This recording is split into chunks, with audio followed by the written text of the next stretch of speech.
안녕하세요. 네, 핵심 요약도 첫날이니까 이준희 행정사라고 합니다. 자, 교재는 행정사실무법 사례단문이라는 요 교재고요. 요 교재고 아마 앞으로 남은 순환도 계속 이 교재예요.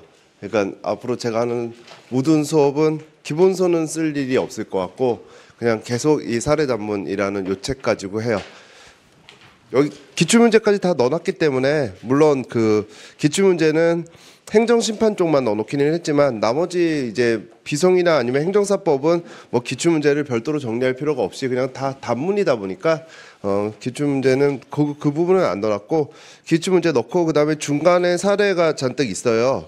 중간에 페이지 보시면은 뭐 이제 기본 이론을 들으신 분들은 이걸 가지고 제가 기본 이론 때도 수업을 했기 때문에 좀 아시겠지만은 자 그래도 중간에 뭐 파트 2 해가지고선 종합 사례 82페이지부터 해가지고 사례가 있죠.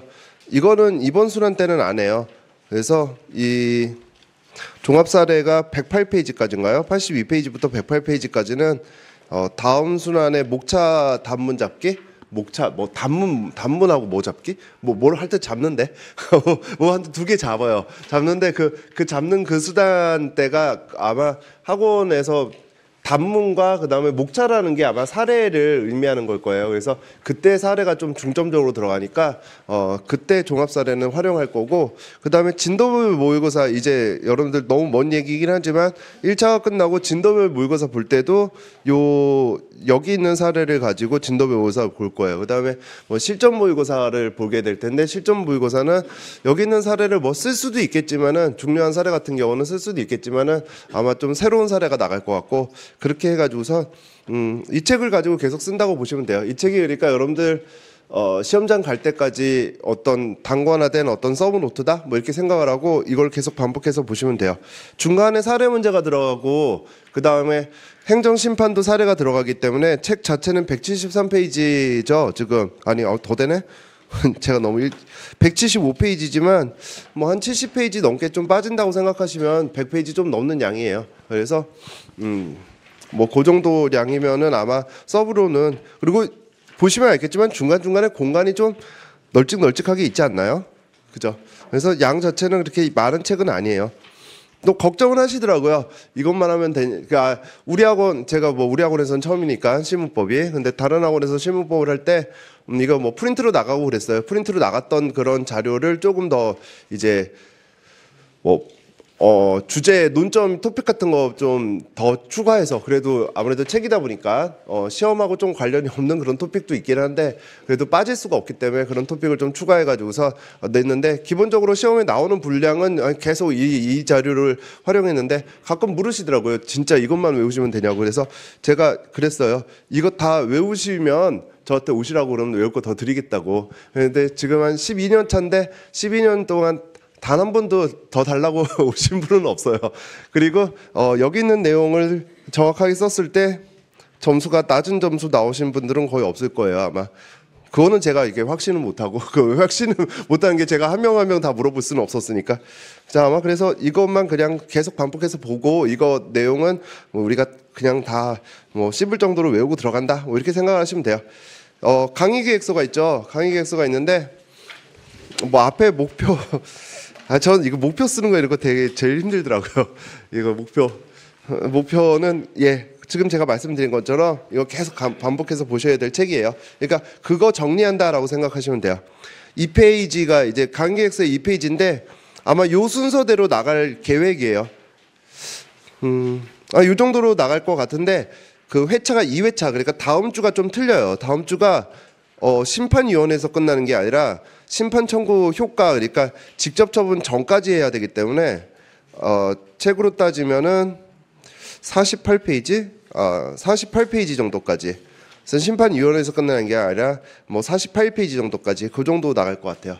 그 다음에 기출 사례는 다 볼 거예요. 기출 사례는 다 볼 건데 지금 핵심 요약인데 늘 제가 항상 하지만은 기본 이론을 안 듣고 핵심 요약 때 오신 분들이 좀 있으세요. 항상 지금은 보니까 얼굴을 보니까 그런 분들이 많아 보이진 않네요. 다행히 그래도 있으세요. 게다가 또 동영상을 듣는 분들도 있기 때문에 기출문제, 그러니까 13페이지 기출문제, 여기서부터 12페이지부터 진도를 나가는데 13페이지를 풀면은 여러분들이 모르는 내용이 나와요. 왜냐하면 12페이지에 해당되는 주 논점이 12페이지에 있기 때문에 넣지만은 사례는 논점이 하나로 구성되는 게 아니다 보니까 뒤에 있는 뭐 거부처분의 요구, 대상 적격 여부 뭐 이런 것들은 좀 나와요. 그냥 앞부분까지만 그렇게 약간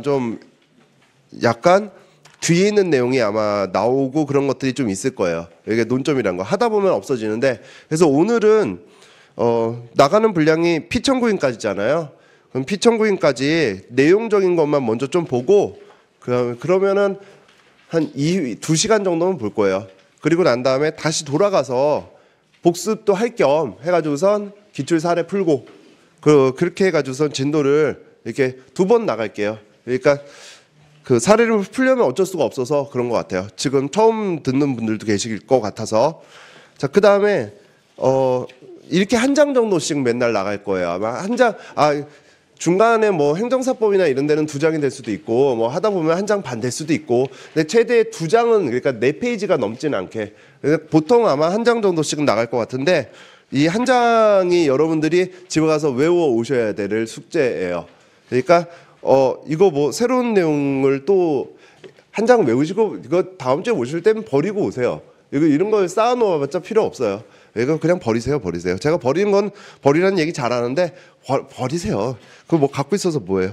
이게 지금 여기 있는 내용에 다 있는데 중간에 뭐 아무래도 조금 빨리빨리 봐야 되고, 왜 직장에서 몰래 펴놓고 봐야 되고 뭐 그런 거 있잖아요. 그죠? 저도 옛날에 해봤는데 그 공부하라고 독서실에 앉아 있을 때는 공부가 잘 안 되고, 공부할 수 없는 환경에서 뭔가를 펴놓고 공부를 할 때 그거 잘 외워지더라고요. 혹시나 저 같은 그런 성격의 성향의 분들이 계실까봐 나눠드리는 거지 뭐 새로운 자료를 만들어드리는 건 아니에요. 자, 그렇게 해서 12페이지부터 빨리 나갈게요. 진도 또 빨리 나가면 빨리 끝나는 거고 뭐 그런 거니까. 자, 12페이지 피세요. 행정심판 종류 나가는데, 그럼 행정심판이 뭔지를 잠깐 얘기해야죠. 우리가 물론 처분이라는 개념을 오늘 뭐 거의 1시간 가깝게, 1시간까지는 아니겠지만 거의 1시간 가깝게 수업을 할 건데, 어떤 처분이라는 단어는 많이 들었을 거예요. 그죠? 행정청이 우리한테 영업 정지해, 뭐 아니면 건물 철거해, 뭐 이렇게 해서 처분을 내려요. 그 처분을 내리면 거기에 대해서 이제 이 처분에 대해서 불복하는 수단이 우리 시험범위예요. 그러니까 어저께 절차론을 들으신 분들이 있을 텐데, 절차론이라는 거는 이런 처분이 나오기까지의 과정이 절차론의 시험범위라면, 행정사 실무법은 그 행정심판법은 처분이 나온 이후의 불복 과정을 우리 시험 범위로 해요. 그럼 불복 과정이라는 게 크게 3개가 있죠. 이의 신청이라는 게 있고, 그 다음에 행정심판이라는 게 있고, 그리고 행정소송이라는 게 있어요. 자, 보통 뭐 상관없이 해도 되는데, 원칙적으로 따지면 상관없이 해도 되는데, 그래도 이의 신청을 먼저 하고 그 다음에는 행정심판하고 그 다음에는 행정소송을 하기 때문에, 자, 소송의 앞에 있는 절차, 전치 절차를 이의 신청과 행정심판이라고 하고, 그 다음에 행정심판의 전치 절차를 이의 신청이라고 하죠. 그러니까 우린 시험 범위가 이 행정심판, 이 시험 범위예요. 그러면 행정소송은 당연히 심판이 끝나고 들어가는 거니까 심판에 어떤 영향을 주는 그런 요소가 아니잖아요. 그러다 보니까 요거는 시험에 나올 리가 없고, 이제 우리가 공부할 필요는 없죠. 1차 때 공부하신 거가 다예요. 근데 이의 신청 같은 경우는 행정심판 전에 있는 절차다 보니까 이의 신청이 행정심판에 영향을 줄 수가 있어요. 여러 가지. 그래서 영향을 주는 이의 신청에 대해서 다 뭐 공부할 것도 거의 없지만은 그래도 다 공부할 건 아니고, 우리가 그래도 외우셔야 되는 거는, 좀 알아둬야 되는 거는 뭐 3가지죠. 이의 신청을 했을 때, 자, 이의 신청을 했을 때 이제 행정심판에 어떤 기간적인 청구 기간에 영향을 주느냐. 자, 그다음 이의 신청에 대한 결정 자체가 이제 행정심판의 대상이 되느냐. 그래서 대상 적격. 대상 적격을 좀 위에 쓸까요?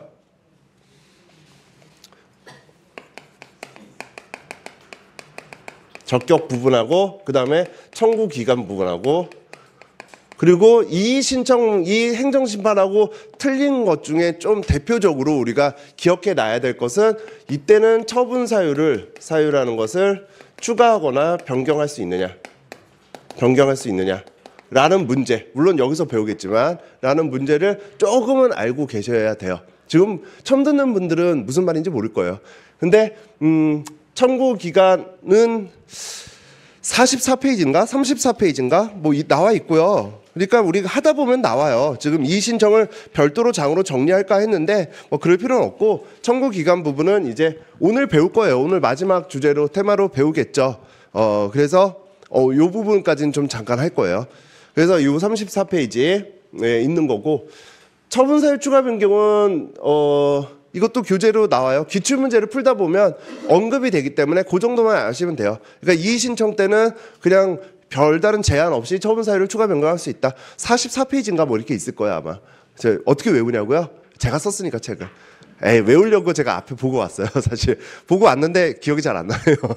자, 그냥 아마 거기 있을 거예요. 뭐 페이지 이렇게 적을 필요 없고. 그러니까 지금 필기하지 마세요.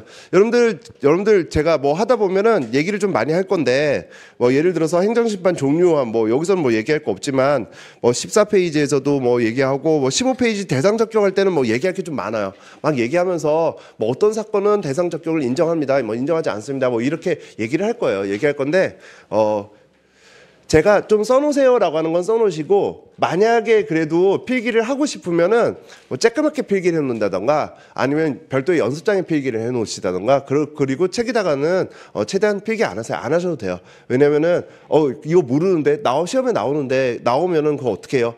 시험에 그거 몰라도 우리가 이걸 다 외우면 쓸 수가 있기 때문에 그거를 안 넣어놓은 거예요. 물론 알면은 조금 더 도움이 되기 때문에 제가 자꾸 말씀을 드리겠지만은 앞으로 뭐 이것만 단과로 듣는 분들은 뭐 한 번이나 두 번 정도 듣겠죠. 근데 앞으로 이제 우리가 계속 순환이 벗어나면서 제가 매 순환마다 한 두 번씩 말을 하면 한 10번 넘게 들어요. 그러면은 그 부분은 그렇구나 뭐 한번 들어봤던 기억이 있는 정도면은 시험 칠 때 전혀 지장이 없는 부분이라서 책에다가 안 써놓은 거니까 그렇게 막 필기에 집중을 막 필기에 너무 여러분들이 정신을 다 뺏기고 막 필기하는 데 집중하지 마시고 그냥 설명을 먼저 좀 들으세요. 자, 청구 기간도 그래가지고 해당되는 부분이 있어요. 대상 적격이요. 대상 적격이 그나마 이의 신청하고 해서 가장 중요한 부분인데 이의 신청하고 행정심판의 관계에서 가장 중요한 부분인데 이건 교재에 없죠. 다 있다고 해놓고 교재에 없죠. 근데 몰라도 되기 때문에 제가 아까 말씀드렸잖아요. 몇 번 들으면 되는 거라서 그래서 제가 상관없이 안 넣어놨어요.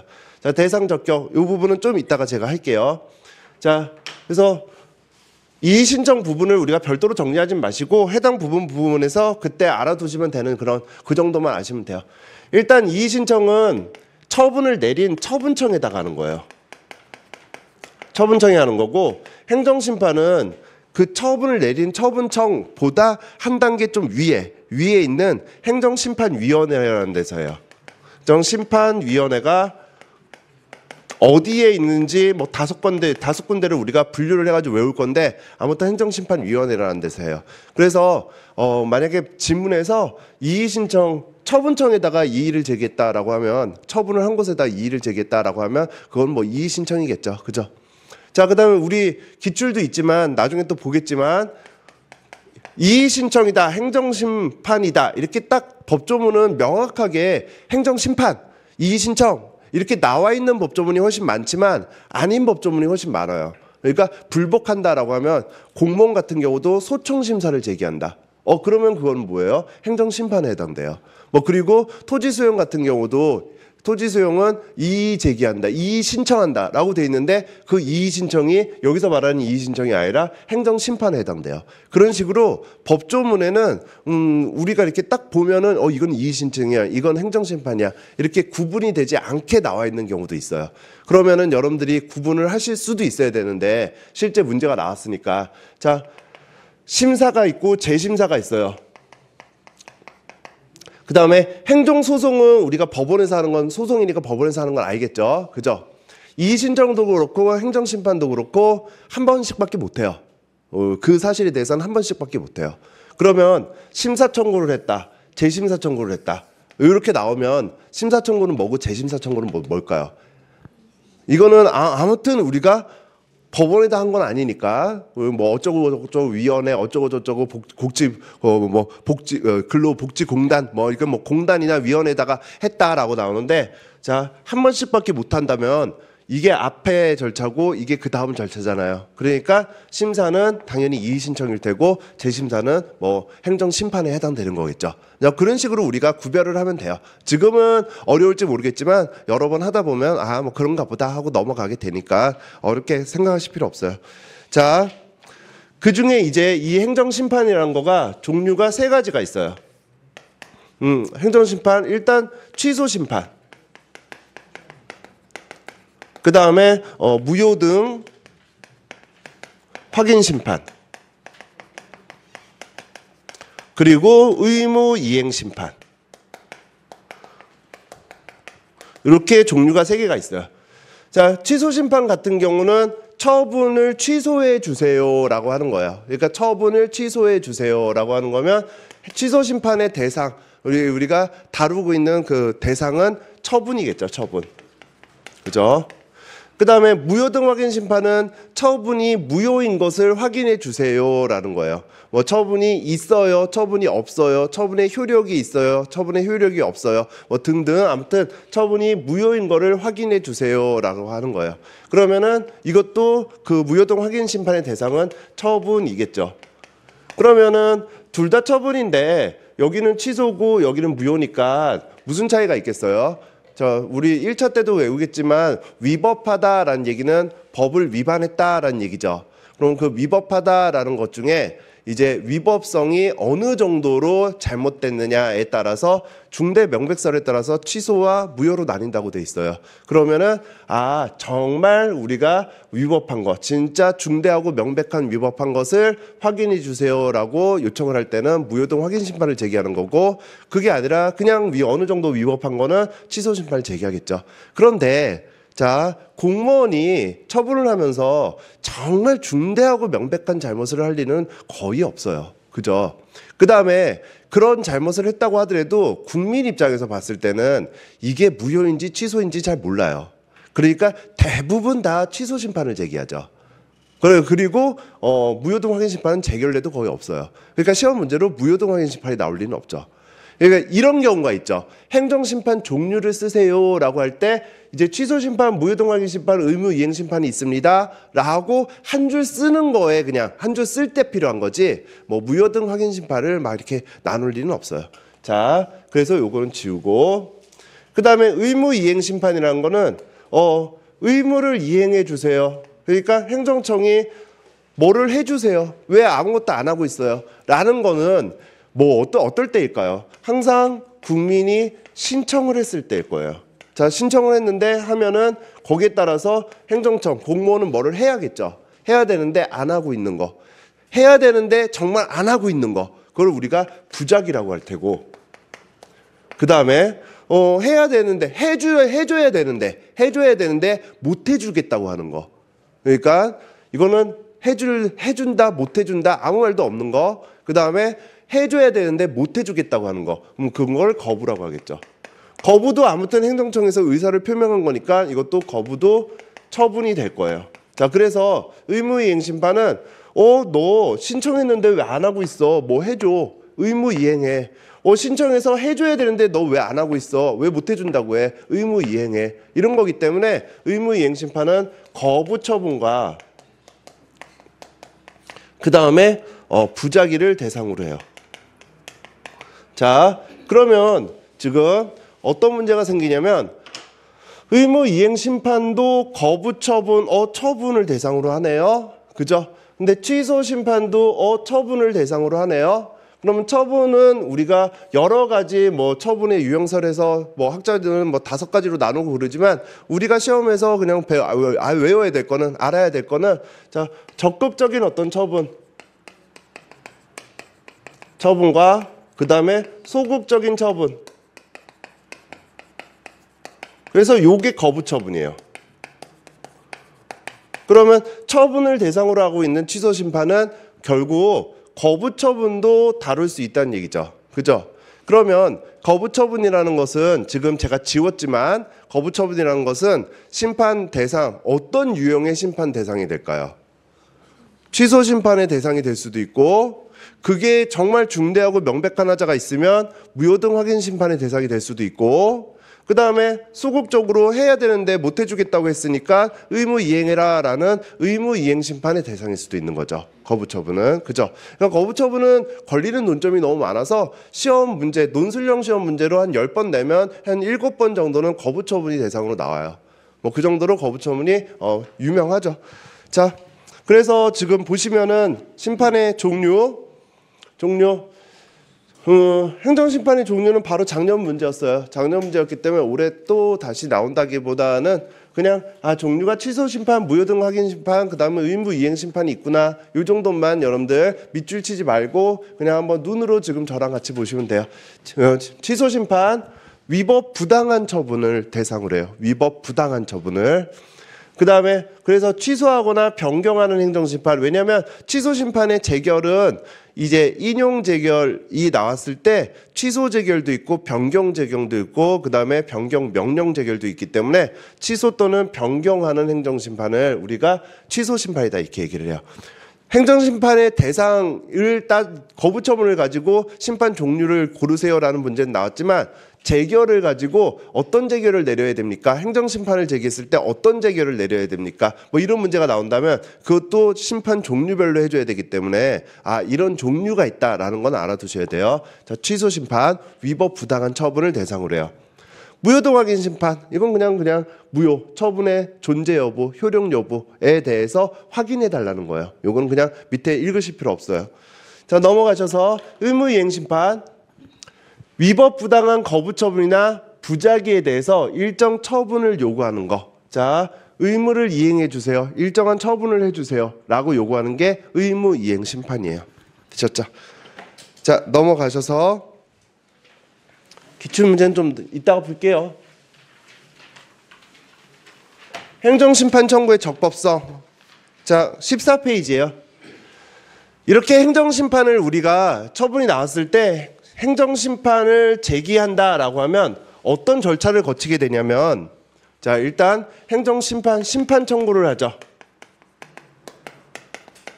청구를 하게 되면 그러면 행정심판위원회에서 이제 판단을 하겠죠. 판단을 하는 과정을 우리가 심리한다 이렇게 얘기를 해요.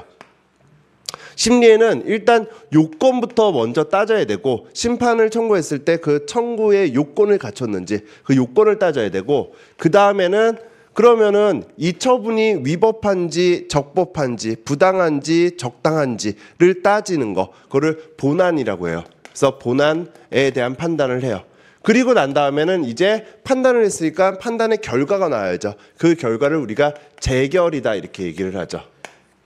자, 행정심판 청구는 심판위원회에서 지금 판단을 한다고 했죠. 그럼 심판 청구는 이 처분을 한 처분청에다가 판단해 주세요라고 처분청에다가 심판 청구서를 제출할 수도 있고, 그 다음에 행정심판위원회에다가 제출할 수도 있어요. 그래서 처분청이나 아니면은 위원회에다가 심판 청구를 하면 그러면은 이제 심리가 일어나는데, 이 요건이라는 것들이 여러 가지가 있고 이제 이 부분을 여러분들이 공부를 하셔야 돼요.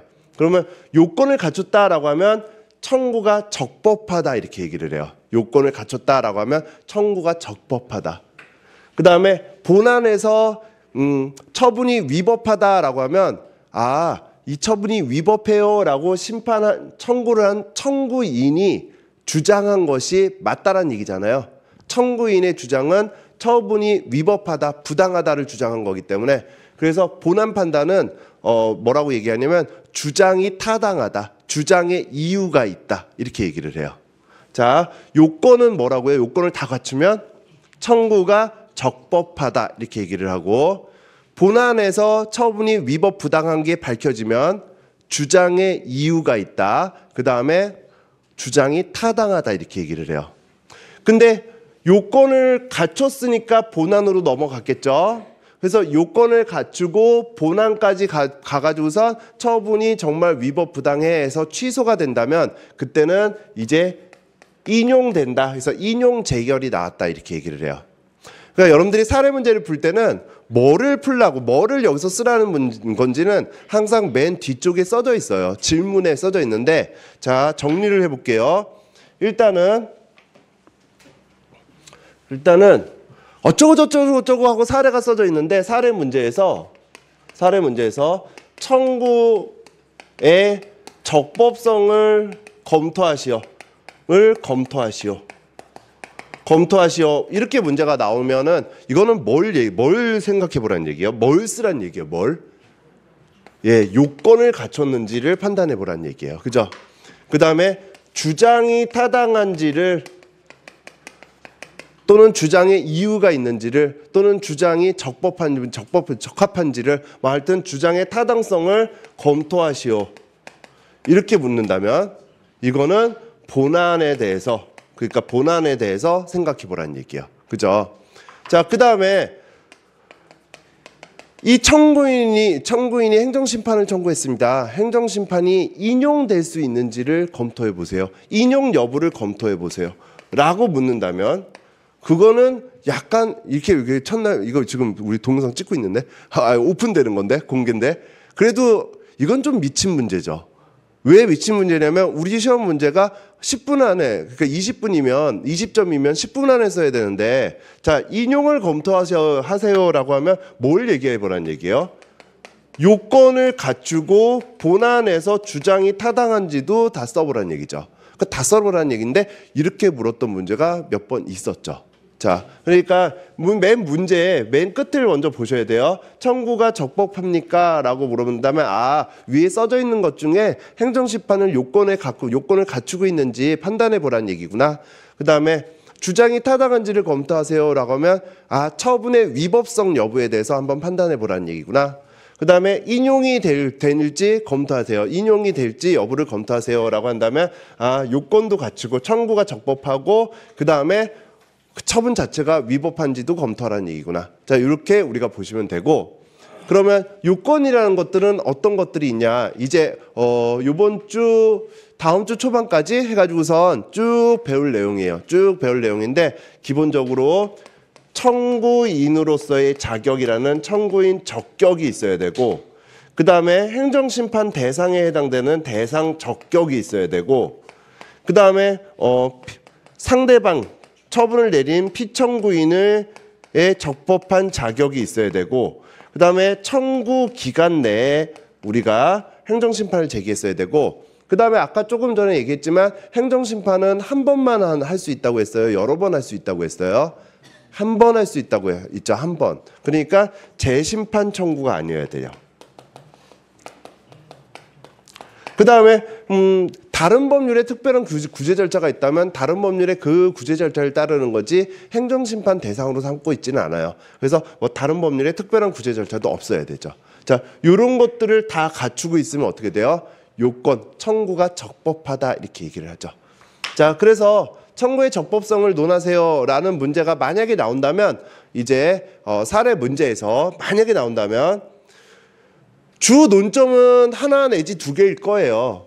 근데 그냥 청구 기간 또는 피청구인 적격에 대해서 검토하시오 이렇게 콕 집어서 문제를 묻는 게 아니라 그냥 청구가 적법한지를 논하시오 이렇게 문제가 됐다면은 논점은 피청구인이나 아니면 청구 기간 2라고 하더라도 시작할 때 청구가 적법하려면 이런 요건을 다 갖춰야 됩니다 라고 이렇게 써주셔야 돼요. 이렇게 써주고 들어가야 되기 때문에 자 이거는 문구를 외워야죠. 심판 청구가 적법하기 위해서는 다른 법률에 특별한 규정이 없고 그러니까 특별한 구제 절차가 없고 행정심판 대상으로서 처분이나 부작이고 그 다음에 청구인 적격이 있고 그 다음에 심판 청구의 현실적 필요성이 있고 소이익이 있고 이거는 결국 청구인 적격하고 같은 내용이긴 하지만 그 다음에 현실적 필요성이 있고 피청구인을 상대로 청구 기간 내에 행정심판을 청구했었고 그 다음에 재심판 청구가 아니어야 된다. 자 이런 거를 다 갖추면 뭐라고요? 요건을 갖춘다. 그럼 시험 문제로는 청구가 적법합니까? 라고 물어보면 자 문제의 제기 논점에 정리해가지고서 이렇게 딱 쓰고 그런데 본사안에서는 그 중에 심판 대상과 아니면 피청구인이 논점이 됩니다. 이렇게 쓰고 들어가는 거예요. 사례 문제에서 항상 그러니까 쓸 일이 좀 많은 그런 지문이기 때문에 이건 좀 외워 주셔야 돼요.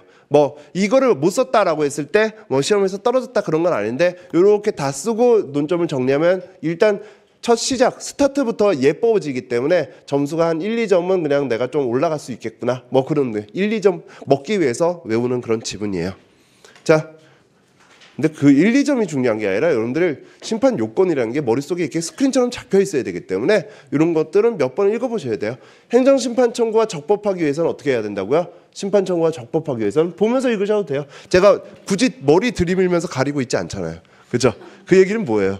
보면서 읽으셔도 된다는 얘기예요. 심판 청구와 적법하기 위해서는 다른 법률에 뭐 특별한 구제 절차가 없을 것, 다른 법률에 특별한 규정이 없을 것, 그 다음에 심판 대상으로 처분과 부작위에 해당될 것, 그 다음에 청구인 적격, 그리고 현실적 필요성, 그죠? 현실적 필요성이 있을 것, 그 다음에 피청구인을 상대로 청구 기간 내에 행정심판을 청구했을 것, 그리고 재심판 청구가 아닐 것 등이 요구된다. 이거예요. 자, 그 중에서 이제 우리가 하나하나 이제 요건을 따져볼게요. 대상 적격. 자, 대상 적격.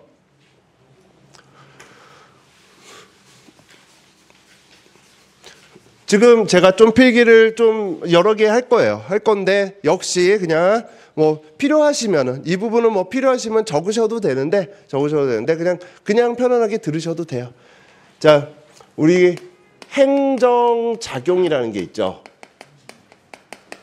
자, 행정작용이라는 게 있어요. 왜 행정작용이라는 게 뭔지를 알아야 되냐면 행정심판은 처분과 부작위를 대상으로 하는데 처분이란 어쩌고 한 행정작용을 의미한다. 이 행정작용 의미한다. 이렇게 돼 있기 때문에 행정작용의 개념을 아셔야 돼요.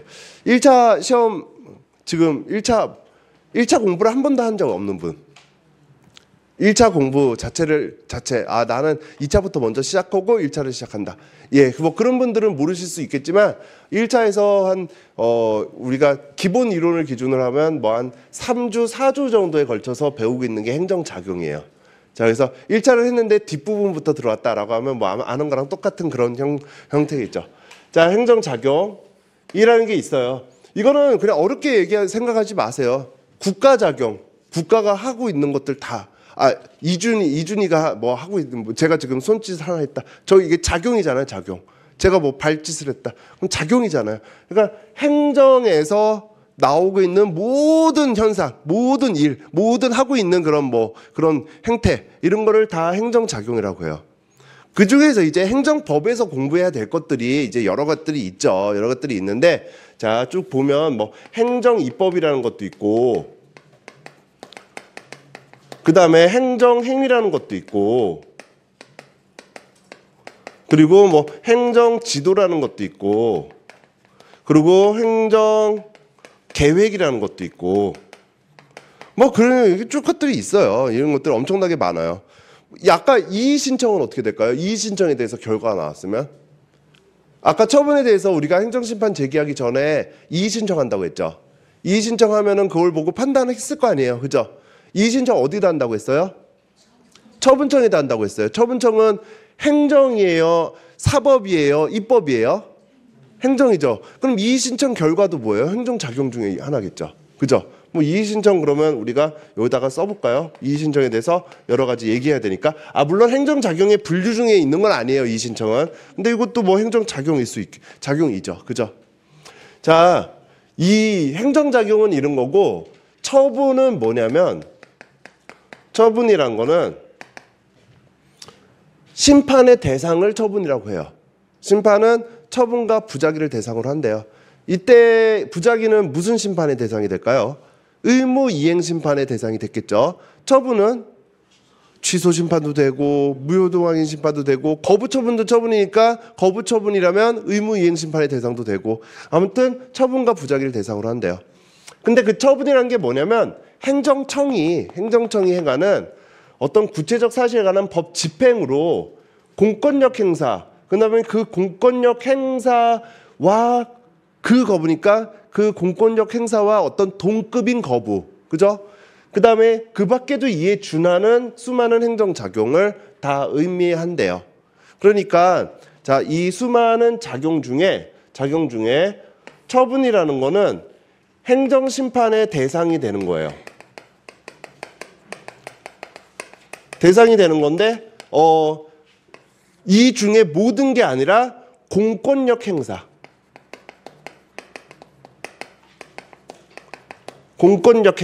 그리고 그걸로 인해서 뭔가 구체적 사실에 관한 공권력 행사로 국민의 어떤 권리나 의무에 어떤 직접적인 영향을 미치는 거. 자, 국민의 권리 의무에 직접적인 영향을 미치는 거로서 공권력 행사 또는 공권력 행사 중에 국민 권리 의무에 직접적인 영향을 미치는 거. 아무튼 이 두 가지를 갖추고 있으면 뭐가 되는 거예요? 처분이 되는 거고 그러면 이 처분에 대해서 우리는 행정심판을 제기할 수 있는 거예요. 그러니까 이게 모든 건 아니고 근데 보통 이제 공권력 행사다라고 하면 행정행위라고 많이 얘기를 해요. 그래서 처분과 행정행위는 뭐 비슷한 개념이다 이렇게 쓰기도 하지만 행정행위 중에서도 이제 뭐 처분이 아닌 것들도 있죠. 행정입법은 처분이 될까요? 기본적으로. 자, 다시 한번 읽어볼게요. 처분이라는 것은 행정청이 행하는 구체적 사실에 관한 법 집행이에요. 법 집행. 행정입법. 입법은 법을 만드는 거고 집행이란 건 그 법을 만들어진 법에 따라서 뭔가 일을 하는 게 우리가 그 집행이라고 하죠. 예를 들어서 식품위생법에 미성년자한테 주류를 제공하면 2개월의 영업 정지를 해라라고 위생법에 규정이 되어 있는 거는 입법이죠. 입법이에요. 그러면은 미성년자한테 홍길동이라는 애가 주류를 제공하면 관악구청에서 그 홍길동한테 영업정지 2개월의 처분을 하죠. 그죠? 그거는 그 법을 집행한 거죠. 그러니까 입법은 원래 처분이 아니에요. 입법은 처분이 아니겠죠, 당연히. 집행이 처분이죠. 그죠? 그런데 입법이 그냥 우리가 뒤에서 계속 배우겠지만 입법을 딱 했을 때 그 입법 자체가 지금 입법을 하면 그거에 따라서 처분이 나오고 그 처분에 따라서 일단 국민이 뭔가 권리 의무의 변동이 일어나야 돼요. 근데 이 처분이라는 매개행위가 없이 입법 자체가 바로 국민에게 영향을 미치는 경우가 있어요.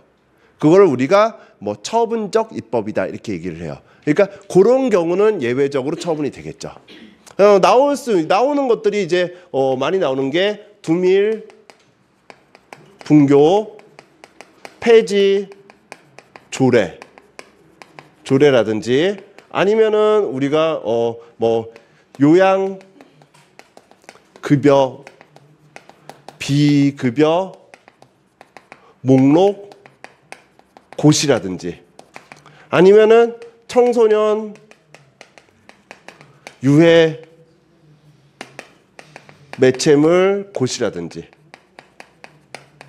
자, 이런 것들은 조례다. 지방자치단체가 이제 지방의회에서 만든 그런 입법. 고시다. 보건복지부 장관이 고시한 거. 뭐 이런 고시다. 자, 이런 건데도 불구하고 두밀 분교를 폐지하겠다라고 조례를 만드는 순간 그 분교 학교는 폐지가 되는 거예요. 어떤 처분이라는 매개행위가 필요가 없죠. 자, 요양급여에 해당된다, 비급여에 해당된다라고 목록을 고시하는 순간 그 약은 급여 대상이거나 비급여 대상으로 딱 분류가 돼요. 그죠? 어떤 매개행위가 없죠. 청소년 유해 매체물에 해당돼라고 하면 웹사이트가 바로 폐쇄가 되는데 이거는 유해 매체물이야 이렇게 얘기하는 순간 그냥 웹사이트가 폐쇄되고 어떤 별도의 그게 없어요. 그러니까 팔 수가 없는 거가 되는 거예요. 웹사이트를 폐쇄시키는 어떤 행위는 있을 수 있겠지만 그냥 이거는 청소년이 볼 수 없는 그런 품목이 돼버리는 거예요. 자, 그러면 이런 것들은 뭐예요? 행정 입법은 원칙적으로 처분이 아닌데 이런 것들은 그냥 어때요? 바로 처분이 되겠죠. 자, 행정행위는 대부분 처분이니까 문제가 나올 리가 없고 행정지도는 뭐 실무법에서도 배우고 그 다음에 뭐 절차론에서 더 자세하게 배우겠죠. 행정지도는 권고, 조언하는 행위를 지도라고 해요. 야, 이렇게 하는 게 좋을 것 같아. 이게 괜찮을 것 같아. 하면 좋을 것 같아. 그러면 여러분들은 그걸 따라야 돼요. 제가 여러분들한테 일주일에 요거 한 장만 꼭 외우면 너무 좋을 것 같아요. 여러분들 다음 주에 와가지고서 이런 자료가 있었는지도 모르잖아요. 그렇잖아요. 아니, 지도, 권고라는 거는 뭐 굳이 따를 필요가 없어요. 따르지 않아도 돼요. 그러니까 권리 의무에 직접적인 영향을 미치나요? 안 미쳐요. 안 미치니까 행정 지도도 역시 어때요? 지도도 당연히 처분성은 없어요. 처분성은 없는데 근데 이제 행정 지도 중에 뭐 이런 것들 있죠. 성희롱, 결정, 시정 공고. 성희롱으로 결정하고 그거를 시정해. 또는 뭐 표준거래약관, 권장. 또는 여기다가 넣는 게 좀 맞는가 모르겠는데 불문경고 뭐 이런 거. 자, 이런 것들. 자, 이런 것들은 왜 그러냐면 성희롱으로 결정이 나고 그러니까 너 이거 시정해라 라고 권고했어요. 얘 어떻게 될까요? 완전히 얘는 이상한 애 됐죠. 그죠? 그러니까 이 결정을 없애야겠죠. 없애주지 않으면 얘는 앞으로 살기가 좀 너무 힘들 거예요. 그 다음에 표준거래약관 사용 권장은 표준거래약관, 그러니까 약관 자체를 이제 표준화 시켜서 요대로 쓰세요라고 공정거래위원회에서 만든 게 있어요. 그거대로 안 써도 돼요. 권장이니까 안 써도 돼요. 다만 그 약관과 다르게 썼을 때에는 그 약관과 다른 내용은 뭐 노란색으로 표시를 한다던가 글자를 옆으로 기울게 해놓는다던가 뭔가 별도 표시를 해야 돼요. 그러면은 사람들이 딱 봤을 때 이 약관 좀 그런데 하고 주의 깊게 보고 막 이럴 거 아니에요. 그죠? 그러니까 어떤 권리 의무에 영향을 줄 수밖에 없다는 얘기예요. 불문 경고. 자, 1차 때 배우는데 땡땡 경고. 땡땡 경고는 다 처분이죠. 땡땡 경고는 다 처분이에요. 아닌 거는 서명 경고. 서명 경고는 처분이 아니에요. 근데 땡땡 경고는 다 처분이에요. 왜 그러냐면 불문에 붙이겠다는 얘기예요. 아, 너 이거 잘못했지. 잘못한 거 내가 아는데 불문에 붙이겠다. 그러니까 경고만 하고 넘어간다. 이거예요.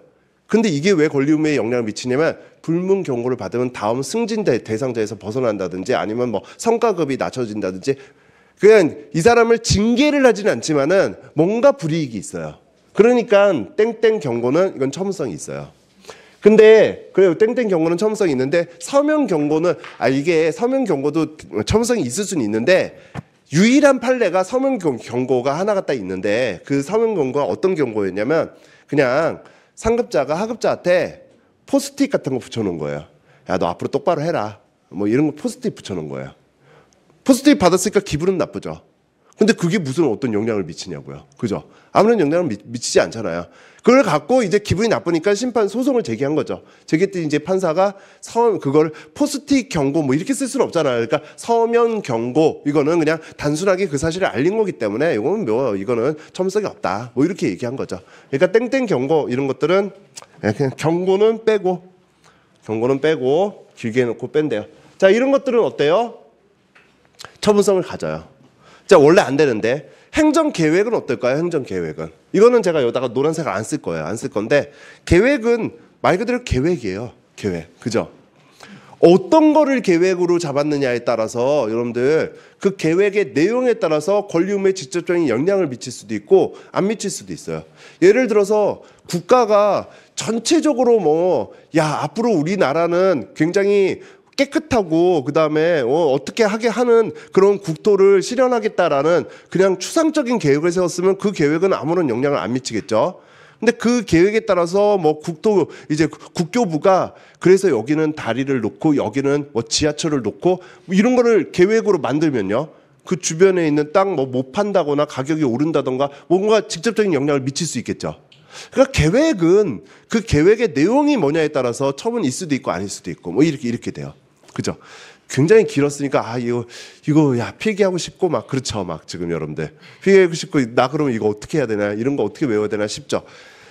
자, 지금 그러면 이제 대상 적격 3번을 볼 거예요. 3번을 볼 건데 자, 시험 문제로 그러면 뭐가 나올까요? 시험 문제로 행정행위 같이 영업정지 처분.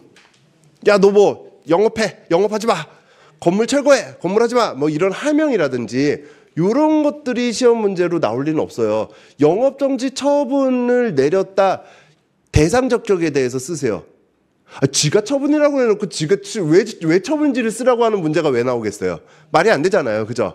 그러니까 누가 봐도 당연한 거는 그런 거는 시험 문제로 나오지 않죠. 그러면 누가 봐도 당연하지 않아서 대법원까지 가서 이거는 처분이야 라고 한 것들이 문제가 나오겠죠. 그런 것들이 이런 거일 수도 있고 다른 거일 수도 있을 거예요. 그죠? 그럼 대법원에서 이게 왜 처분이야라고 했는지를 여러분들이 외우시면 되는 거예요. 모든 게 이건 처분이야, 이게 처분이 아니야. 그거는 1차 때 외워야 되는 거. 2차 때는 대법원에서 왜 이게 처분이라고 했는지를 외우고 그 다음에 답은요. 그렇기 때문에 처분이야 이렇게 쓰시면 돼요. 설마 여러분들 처분이 아닌데 문제가 나올까요? 요건 지금 오늘 첫 시간이죠. 오늘 첫 시간이에요. 첫 시간에 제일 처음 배운 주제가 뭐예요? 물론 행정심판 종류 배웠죠. 그거 말고 그 요건에서 맨 처음 배우는 거. 대상적격 배웠잖아요. 지금 대상적격부터 들어가요. 지금 법조문도 그렇고. 아니 대상적격이 처분이 아니면 그 뒤로 할 수가 없는데 문제를 어떻게 내요? 분설령인데 처분이에요. 처분. 물론 아니게 나온 적도 있어요. 아니게 이러면 여러분들 갑자기 신뢰도 확 떨어지는데 아니게 나온다면 어떤 문제가 나오냐면 분설령이니까 물음 1 문제 1번에 물음 1, 물음 2가 전혀 상관없는 문제. 이게 전혀 다른 논점을 써야 되는 문제. 그러면 그렇게 나올 수도 있어요. 그래도 나올 가능성이 굉장히 희박해요. 그래서 만약에 여러분이 처분이라고 썼을 때 틀린다. 괜찮아요. 지금 제가 말씀드린 거 다 잘 썼으면 괜찮으니까 처분이에요. 처분이니까 다른 걸 외울 필요는 없고. 자, 볼게요. 행정심판은 처분과 부작위를 대상으로 해요. 일단 대상적격에 대해서 쓰세요라고 문제가 나온다면 행정심판은 처분과 부작위를 대상으로 해요. 그 다음에 그러면 처분이란 건 행정청이 행하는 구체적 사실에 관한 법 집행으로 공권력 행사 그 거부 이에 준하는 행정작용을 의미해요. 요까지는 법조문이니까 이런 건 다 외우셔야 돼요. 이건 외우셔야 돼요. 그 다음에 이제 애매한 것들인 거예요. 애매하니까 이제 대법원까지 간 거죠. 대법원까지 가서 대법원 판례 제가 쓴 게 아니라 대법원에서 처분인지 아닌지 대상 적격을 판단할 때 항상 쓰고 있는 문구예요. 그러니까 항상 제가 말한 지금 예를 들어온 모든 거에 다 쓰고 있는 문구예요. 자, 뭐냐면 처분성 여부는 대법원에서도 그랬어요. 추상적으로 그다음에 일반적으로 결정할 수 있는 것이 아니다. 그거 사정을 보고 그때그때 결정해야 된다. 근데 그러면은 어떤 요건을 갖춰야지 처분이라고 볼 수 있냐면 이따 보면 관련 법령의 내용 및 취지가 행정처분으로서의 어떤 성립이나 효력 요건을 충족하고 있는지. 그러니까 관련 법령의 내용 및 취지, 그 다음에 처분으로서의 성립 내지 효력 요건, 그 다음에 그 행위로 인해서 상대방이 입는 불이익과 실질적인 관련성이 있는 이런 것들을 갖추고 있다면 어때요? 관련 법령을 봤을 때 그 내용이나 취지가 이건 처분이구나. 공권력 행사구나. 그 다음에 처분으로서의 어떤 성립이나 효력 요건을 갖추고 있구나. 또는 이 행정 작용으로 인해서 뭔가 불이익을 받는 그 사람이 정말 행정청의 행위와 그런 실질적인 관련성이 있는 불이익을 받았는지 이런 것들을 검토한대요. 그리고 나서 이게 2000년도 초반까지 판례라면 2000년도 초반 이후로는 이것까지 더 덧붙이고 있어요. 뭘 덧붙이고 있냐면 행정청의 행위가 처분에 해당되는지 여부가 불분명하다면 그렇다면은 불복 반복 선택과 중도한 이해관계를 가지고 있는 여기요 상대방의 인식 가능성과 예측 가능성을 중요하게 고려하여 판단해야 한다.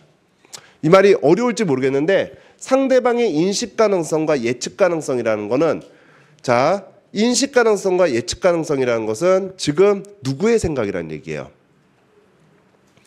행정소송을 제기한 그 소송은 심판이니까 그러면 심판을 제기한 청구인의 생각을 주로 고려한다는 얘기예요? 아니면 행정청의 생각을 고려한다는 얘기예요? 예, 청구인의 생각을 그러니까 처분인지가 불분명할 때에는 그게 진짜 확실한 경우가 아니라면 그렇다면 상대방의 인식 가능성과 예측 가능성을 중요하게 고려한대요. 상대방이 지금 행정심판을 청구했으니까 지금 이거 갖고 판단이 나왔죠. 그럼 상대방은 처분이라고 생각하는 거예요. 처분이 아닌데 그냥 한번 행정심판도 한번 해봐야지 하고 한 거예요. 처분이라고 생각한 거잖아요. 그러면 상대방은 처분이라고 생각한 거니까 처분이라고 하겠죠. 그죠? 자, 그래서 여러분들은 처분인지 아닌지를 판단하는 기준은 요 4가지를 외워서 이거를 가지고 판단한다. 이렇게 보시면 돼요. 자, 뭐 내성 관상 뭐 이렇게 둠자를 따가서 저도 뭐 외우긴 하는데, 에이, 뭐 둠자 그냥 알려는 드리면 내용 및 취지, 그 다음에 성립 및 효력 요건, 그 다음에 관은 실질적 관련성, 그 다음에 상은 상대방의 인식 가능성과 예측 가능성. 자, 이런 것들을 가지고 아 이거는 처분이다 아니다를 판단한다는 얘기죠. 되셨죠? 자, 그리고 난 다음에 이제 사례 문제이니까 사안을 적용해야죠. 사안을 적용하면 이런 것들이 나와요. 지금 두민불구물 폐지 조례, 요양급여 비급여 목록, 뭐 청소년 유해 매체물, 성인용 결정, 뭐 시정 권고, 표준 거래 약관 권장, 뭐 이런 것들이 나온다고 해볼게요. 그러면은 쟤네들이 뭔지 몰라요, 여러분들이. 제가 지금 설명해서 지금은 알지 모르겠지만 이게 아니고 다른 것들이 막 나오겠죠. 그죠? 쟤네들이 뭔지 몰라요. 뭔지 모르지만 사안에 나온 거 있죠.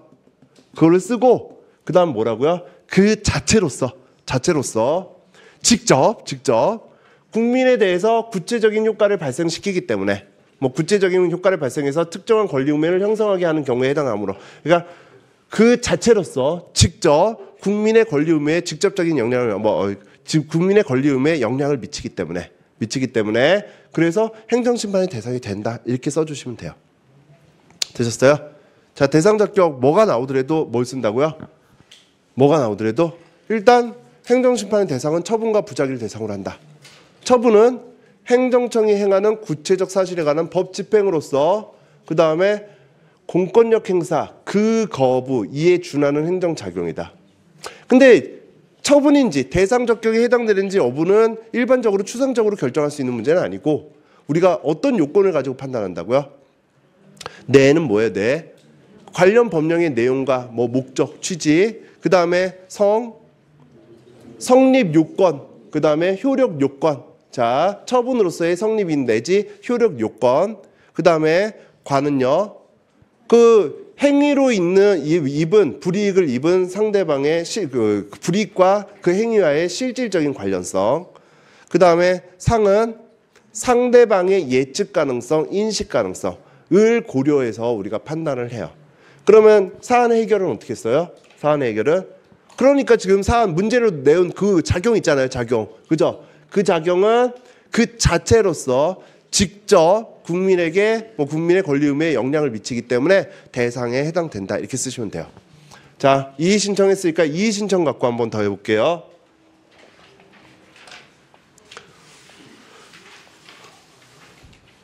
처분이 나왔는데 이거에 대해서 우리가 이의 신청을 하죠. 자, 이의 신청 결정은 인용이 되거나 아니면은 기각이 되거나. 자, 인용이 된다라는 거는 이의 신청을 통해서 이 처분이 어떻게 됐다는 얘기예요? 바뀌거나 취소됐다는 얘기죠. 그러니까 뭔가 취소되거나 아니면 변경이 돼요. 그럼에도 불구하고 변경된 경우 같은 경우 취소도 일부 취소일 수도 있고 아니면 뭐 일부 취소는 안 그렇겠지만 변경된 경우 그러면은 이 인용 재결로 인해서 열받은 사람이 인용 재결로 이제 열받은 사람이 뭐 행정심판을 제기할 수 있겠죠. 그죠? 이거는 처분에 대해서 이의 신청하고 인용 재결이 나왔다면 이 처분이 뭔가 바뀌었으니까 행정심판을 제기할 때는 이의 신청 다음 단계 행정심판을 제기할 때는 인용을 가지고 할 거예요. 인용을 가지고. 그죠? 근데 인용됐으면 뭐 열받을 게 뭐가 이렇게 있을까요? 그죠? 변경되면은 물론 변경된 것 같고 영업정지 처분이 과징금 처분으로 바뀌게 되면 과징금 처분도 열받으니까 할 수는 있겠죠. 할 수는 있겠는데 뭐 그렇다고 해서 그거는 우리가 감경된 처분이라고 보지 뭐 그렇게 따질 필요가 없어요. 그러니까 시험 문제가 여기서 나올 일은 별로 없죠. 거의 없으니까. 자, 이의 신청이 기각이 됐다고 해볼게요.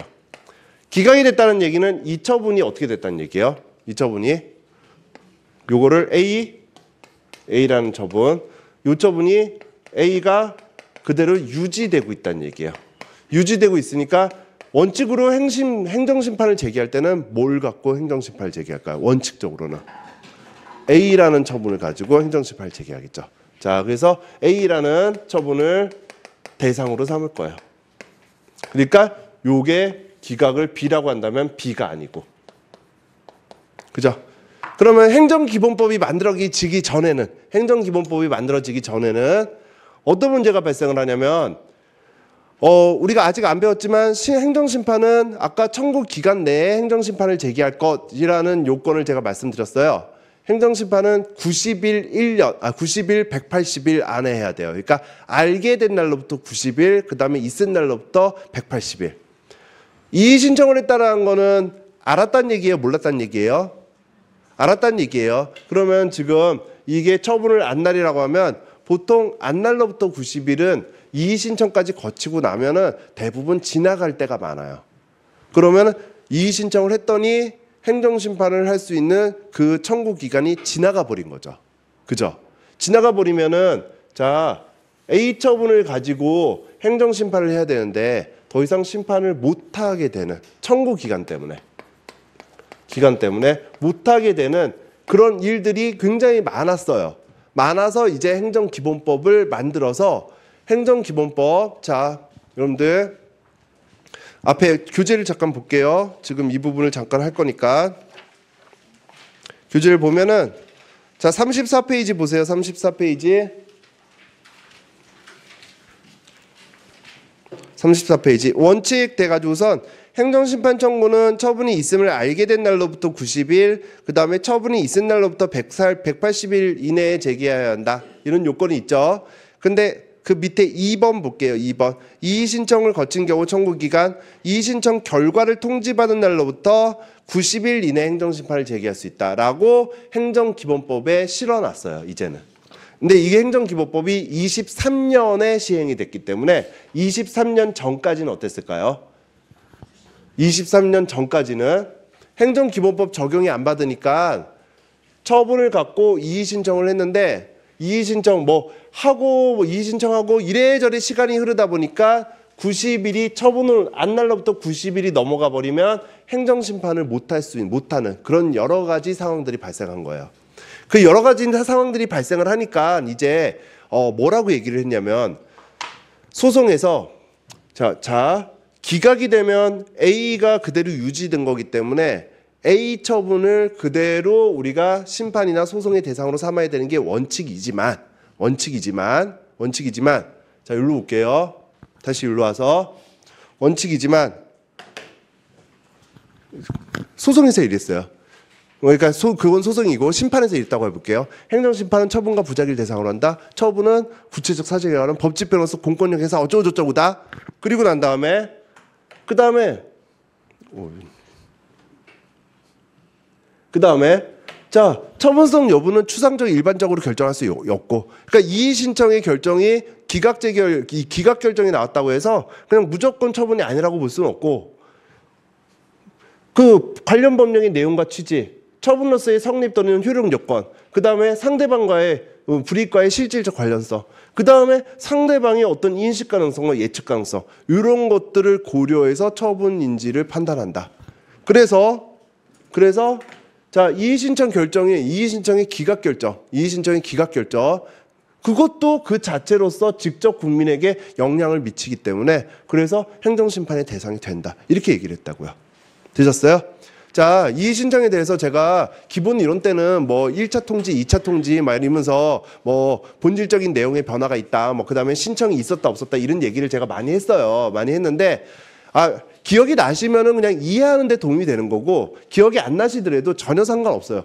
자, 결국 뭐라고요? 지금 제가 이렇게 이의 신청하고 관련된 논점은 지금 대상적 격인지 이의 신청의 결정 자체가 행정심판의 대상이 되는지 이거는 제가 중요하다고 했는데 이거 모른다고 하더라도 여러분들 답안지 쓸 수 있어요. 아무튼 대상적 격에 대해서 쓰세요.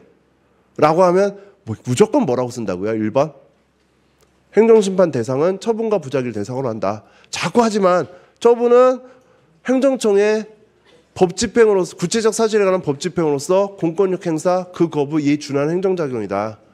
그 다음에 자, 이의 신청의 기각 결정 어쩌고 저쩌고 아니면 수많은 행정 입법 그 다음에 지도 그 다음에 행정 계획 어쩌고 저쩌고 뭔지는 모르겠지만 아무튼 이게 대상인지 아닌지를 추상적 일반적으로 결정할 수는 없고 관련 법령의 내용이나 취지 그 다음에 불이익과의 실질적 관련성 그 다음에 처분으로서의 효력이나 성립 요건을 갖추고 있는지 그리고 상대방의 인식 가능성과 아니면은 예측 가능성 이거를 고려해서 처분 여부를 판단한다. 그죠? 이거 지금 무슨 내용인지 잘 몰라도 그렇게 쓰고 난 다음에 그리고 난 다음에 답은 어떻게 써요? 이의 신청의 기각 결정이라고 하더라도 그 자체로서 직접 국민에게 어떤 영향을 미쳤기 때문에 그렇기 때문에 이제는 심판 대상이 된다. 이렇게 써주시면 돼요.